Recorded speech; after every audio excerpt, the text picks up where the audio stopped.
আসসালামু আলাইকুম প্রিয় ফুটবল ফ্যান্স। এবার ক্লাব বিশ্বকাপে finally Messi magic and madness, আমরা অসাধারণ চোখ ধাঁধানো একটা ফ্রি কিক দেখলাম। লিওনেল মেসি রীতিমতো খাদের কিনারা থেকে ইন্টার মায়ামিকে আরও একবার টেনে তুললেন। লিও মেসির অসাধারণ এই ফ্রি কিক গোল তার ক্যারিয়ারে সব মিলে গোল প্লাস অ্যাসিস্টে 1250-এর মাইল ফলক স্পর্শ করা ইন্টার মায়ামির জার্সিতে 50তম গোল। লিও মেসির ক্যারিয়ারে 68তম ফ্রি কিক গোল, অনেক অনেক মাইল ফলক স্পর্শ করার ম্যাচ। তবে সব কিছুকে ছাপিয়ে যে নিখাদ ফুটবলীয় আনন্দ আমাদেরকে তিনি উপহার দিয়েছেন, যে অসাধারণ মোমেন্টটা এই ফ্রি কিকটার মাধ্যমে এসেছে, আরও একবার বলতে হয় চোখের শান্তি মনের শান্তি এমন একটা মুহূর্ত। আর এই মুহূর্ত খেলাটা যদি ফুটবল হয়, লিও মেসির চেয়ে বেটার আসলে কেই দিতে পারেন। দেখুন, ইন্টার মায়ামির ম্যাচের শুরু থেকে একটা গোছানো ভাব ছিল, এটা স্বীকার করে নিচ্ছি। তবে ম্যাচের মাত্র 8 মিনিটে তারা যখন পেনাল্টি গোল থেকে পিছিয়ে পড়লো এবং এই জায়গা থেকে ইন্টার মায়ামি নিজেদেরকে আনলাকি ভাবতেই পারে। একেবারে টাচ অ্যান্ড গো একটা সিচুয়েশন থেকে পড়তো পেনাল্টি পেয়েছে, স্লাইটেস্ট অফ টাচ ছিল। তবে তারপরে ইন্টার মায়ামি খেলায় কিন্তু খেই হারিয়েছে। তারা যেভাবে মিডফিল্ড নামক একটা যে কন্ট্রোল এরিয়া আছে সেটার অস্তিত্ব হারিয়েছিল, ফার্স্ট হাফে পড়তো কেন সেকেন্ড বা থার্ড গোল করতে পারলো না, সেটা কিন্তু একটা রহস্যজনক ব্যাপার। অন্তত পড়তোর কোচের কাছে মনে হবে এই সময়টাতে ইন্টার মায়ামি একেবারে খেলায় থাকেনি। তবে আপনারা যারা কমেন্ট্রি দেখেছেন, শুধুমাত্র লিওনেল মেসির ফ্রি কিকের ওই মোমেন্টটা না, প্রথম হাফে এই সময়গুলোতে যখন প্রতিপক্ষ চড়া হয়ে খেলছিল, যখন সেকেন্ড থার্ড গোল আসি এমন একটা সিচুয়েশন বারবার তৈরি হচ্ছিল, তখনও কিন্তু ইংলিশ কমেন্টেটররা বলছিলেন এখনও মাঠের মধ্যে সেরা প্লেয়ার লিওনেল মেসি। কারণ যতবারই মেসির কাছে বল যাচ্ছিল, সবচেয়ে ক্রিটিক্যাল মোমেন্টে যতবারই লিওনেল মেসি বল পাচ্ছিলেন, ততবারই কিছু না কিছু হচ্ছিল। এবং সার্জিও বুস্কেটসের সাথে একেবারে সেন্ট্রাল মিডফিল্ডে এতটা নিচে নেমে আসা লিও মেসি ফার্স্ট হাফে যে কন্ট্রোলটা দেখিয়েছেন, যেভাবে দলকে একেবারে পিওর মিডফিল্ডার হিসেবে হেল্প করেছেন, আমার কাছে তো মনে হয় সেকেন্ড হাফে সে ফ্রি কিক গোলটা যদি আপনি বাদও দেন, তারপরেও লিও মেসির মিডফিল্ড পারফরমেন্সটা আলাদা করে মেনশন করতে হতো, কারণ এতটাই ভার্সেটাইল একজন ফুটবলার। এই দলটাতে সার্জিও বুস্কেটসের পাশে এই ম্যাচে বেঞ্জামিন ক্রেমাসকি খেলেছেন, অনেক মুভমেন্ট তাকে করতে হয়েছে। গোল স্কোরার সেগোভিয়া তো কখনো লেফট উইংয়ে কখনো রাইট উইংয়ে, যেখানে স্পেস যেখানে দরকার সেখানে মুভমেন্ট করেছেন।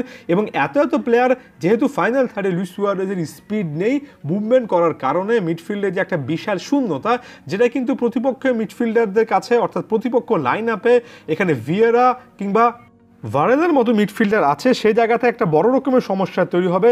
লিও মেসি ফার্স্ট হাফে সেটা কিন্তু সেভাবে বুঝতে দেননি। ইন্টার মায়ামি যে আর গোল কনসিড করেনি, এটার পেছনে মিডফিল্ডে সার্জিও বুস্কেটসের পাশাপাশি লিওনেল মেসির রোলটাও কিন্তু একটা গুরুত্বপূর্ণ ভূমিকা এখানে রেখেছে।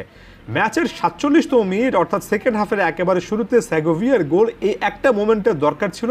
তারপরে কিন্তু মেসিময় আমরা বেশ কয়েকটা মোমেন্ট দেখলাম। একটা ফ্রি কিক অনেক দূর থেকে পেয়েছিলেন, সেটা রাখতে পারেননি। তবে যে গোলটা করেছেন, ওখানে যে জায়গায় বক্সের যে বাইরের যে স্পেসটাতে তিনি বল পেয়েছেন, ইংরেজি কমেন্ট্রি যদি আপনি শুনে থাকেন তাহলে কানেক্ট করতে পারবেন। কমেন্টেটর একেবারে ক্লিয়ারলি বলছিলেন এটা লিও মেসি জোন, এবং তিনি অনেকটা ধরে নিয়েছিলেন যে এখান থেকে গোল আসবে। লিও মেসির ফ্রি কিক স্কিলটা চিন্তা করে দেখেন, বছরের পর বছর এতটাই অসাধারণ হয়েছে যে এমন টেরিটরিতে বল পেরে এটা অলমোস্ট গোল হবে, সেটা কমেন্টেটররা রীতিমতো আত্মবিশ্বাসের সাথে বলতে পারেন।